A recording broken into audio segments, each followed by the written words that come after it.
యెషయా గ్రంథము 58వ అధ్యాయము 11వ వచనంలో ఈ విధంగా రాయబడి ఉంది. యెహోవా నిన్ను నిత్యము నడిపించును, క్షామకాలమున ఆయన నిన్ను తృప్తిపరిచి నీ ఎముకలను బలపరచును. నీవు నీరు కట్టిన తోటవలెను, ఎప్పుడునూ ఉబుకుచుండు నీటి ఓటవలెను ఉండెదవు. పిల్లరా, ఈ వచన భాగములో ప్రవక్త అయిన యెషయా ద్వారా ప్రవచించబడినటువంటి రాయబడినటువంటి అద్భుతమైన మాట, యెహోవా నిన్ను నిత్యము నడిపించును. దేవుడు మనలను కొద్ది కాలం నడిపించి కొద్ది కాలం విడిచిపెట్టడు. మన మునుపటి మాట ప్రకారంగా చూస్తే మనము ఆయన తట్టు తిరిగి నీవు ఎప్పటికీ ఆయన వైపే ఉంటే, ఆయనతోనే ఉంటే దేవుడు నీ వైపు తిరుగుతాడు అనే మంచి మాటను చూస్తాం. దాని అనుసంధంగా చూస్తే ఇక్కడ ఆయన నిన్ను నిత్యము నడిపించును. ఈ భూమి మీద మానవులమైన మనం ఏదైనా ఒక పని ప్రారంభించినప్పుడు, ఏదైనా ఒక దాన్ని మనం స్టార్ట్ చేసినప్పుడు దాన్ని కొద్ది కాలం మాత్రమే దాన్ని మనం కొనసాగించగలుగుతాం. మీరు ఆలోచన చేయండి. వాక్యం వింటుండగా మీరు చాలాసార్లు కొన్ని నూతనమైనటువంటి నిర్ణయాలు తీసుకున్న సందర్భాలు ఉన్నాయి. అవి కొన్ని రోజులు మాత్రమే చేయగలిగారు. కొన్ని వ్యాపారాలు కొద్ది రోజులు మాత్రమే చేయగలిగిన పరిస్థితి. కొన్నిసార్లు ఏదో ఒక ఉద్యోగంలో జాయిన్ అయ్యి అది కూడా కొద్ది రోజులు మాత్రమే చేసే పని. మనం కొన్ని కొత్త నిర్ణయాలు తీసుకొని కొద్ది రోజులు వాటిని చేసి ఆ తర్వాత చేయలేకపోవడం, లేదా పరిస్థితులు అనుకూలంగా లేకపోవడం, లేదా మనలో ఉన్న శక్తి తగ్గిపోవడం, లేదా అక్కడ ఉన్నటువంటి ఆ వాతావరణం మనకు అనుకూలంగా ఉండలేకపోవడం, లేకపోతే ప్రోత్సహించేవారు లేకపోవడం, నిన్ను బలహీనపరిచేవారు ఎక్కువ అవ్వడం, లేదా దానిలో నష్టం జరగడం, ఇలాగ చేదు అనుభవం ఎదురవ్వడం. ఆయా కారణాల చేత మనం ఎన్నో ఆలోచనలు, ప్రయత్నాలు, ఉద్దేశాలు కొద్ది కాలం మాత్రమే చేసి తర్వాత చేయలేకపోయాం. ఆ తర్వాత ఎన్నెన్నో ప్రయత్నాలు చేసి విఫలమైపోయిన పరిస్థితులు. కానీ జీవం కలిగిన దేవుడు ఈ యొక్క సందర్భంగా ఈ సమయంలో దేవుడు నీతో మాట్లాడుతున్నాడు.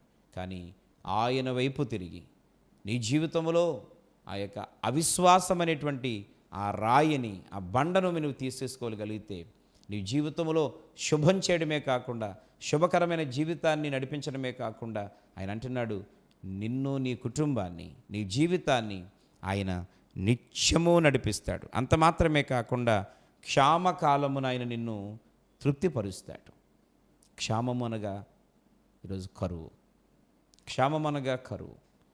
కరువు కాలంలో దేవుడు నీకు ఏ విషయంలో అయితే నువ్వు కరువుతో ఇబ్బంది పడుతున్నావో, ఈరోజు పిల్లల కరువు అనగానే ఒక్క భోజనానికే కరువు కాదండి.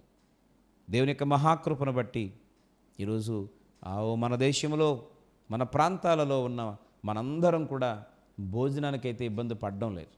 గత కాలంలో ఒకవేళ ఇబ్బందులు పడిన పరిస్థితులు జీవితంలో ఉండవచ్చేమో కానీ నేటి దినం దేవుని యొక్క మహాకృపను బట్టి నీవే ఒక నలుగురికి భోజనం పెట్టే స్థాయిని దేవునికి ఇచ్చాడు. ఉన్నపాటున ఒకరికి నువ్వు ఆహారాన్ని పెట్టగలిగేటువంటి సామర్థ్యతలో దేవుడు నిన్ను ఉంచాడు.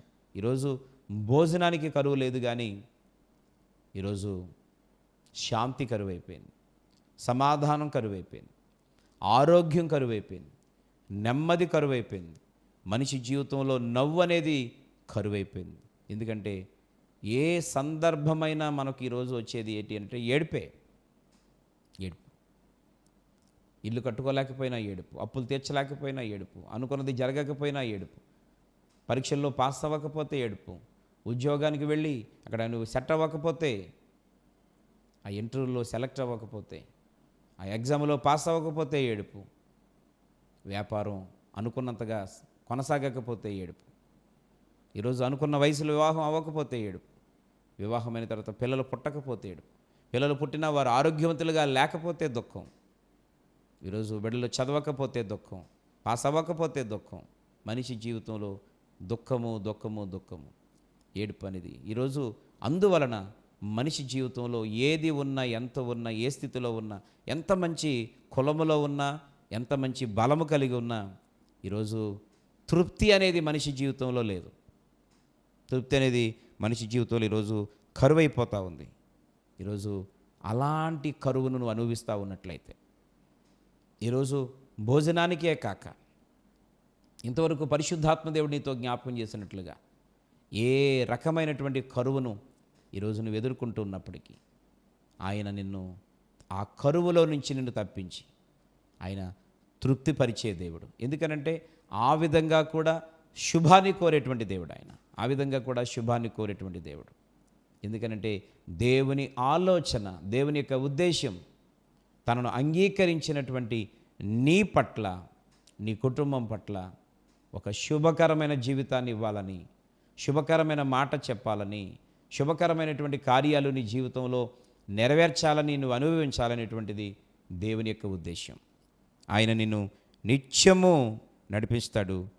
కరువు కాలములో నిన్ను తృప్తిపరుస్తాడు. ఈరోజు నీ ఆరోగ్యాన్ని బలపరిచి నీవు, నీ కుటుంబం, నీ ఆత్మీయ జీవితం ఈ భూమి మీద జీవించినంతకాలం నీ బ్రతుకు, నీ కుటుంబం నీరు కట్టిన తోట వలె, నీరు కట్టిన తోట ఎప్పుడు ఎలాగైతే పచ్చగా ఆశీర్వాదకరంగా చక్కగా ఉంటుందో అలాంటి అద్భుతమైనటువంటి జీవితాన్ని ఇవ్వాలనేటువంటిది దేవుని యొక్క ఉద్దేశం. ఈ విషయంలో కూడా దేవుడు ఒక శుభకరమైన మాట నీకు దేవాది దేవుడు తెలియజేస్తూ ఉన్నాడు.